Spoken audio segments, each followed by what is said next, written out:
Arte, scienza e informazione, una giornata importante, un contesto importante ed importante è esserci, no?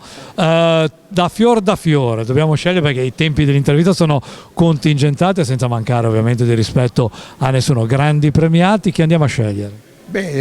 Ci sono 3 premiati, uno è questa società musicale per i giovani che ha un significato sociale molto importante. Voi sapete, per tutti che ci ascoltano, che la musica è un linguaggio universale, quindi è veramente interessante che i giovani attraverso la musica comunichino con il mondo, perché la pace si fa comunicando e non buttando. Questo è un bel messaggio. Giornate come queste servono anche a questo.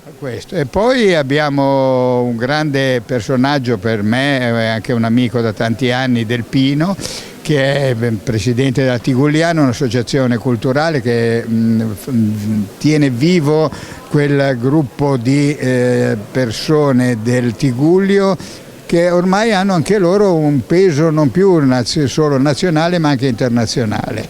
Del Pino è un uomo che ha messo tutto il suo tempo, tutto il suo amore e anche i suoi soldi per fare della Tigugliana non solo un centro culturale molto importante in quella zona di Santa Margherita, Rapallo eccetera, ma soprattutto di rendere una rivista che si chiama Macheronzius, che la suggerisco a tutti, una rivista che fa sempre una rassegna non solo dei grandi della poesia, della pittura eccetera, ma anche i piccoli della poesia. E quindi insomma un'attenzione anche a chi magari ha bisogno di una vetrina maggiore. Grazie. Noi continuiamo così, arrivederci alla prossima volta. Grazie.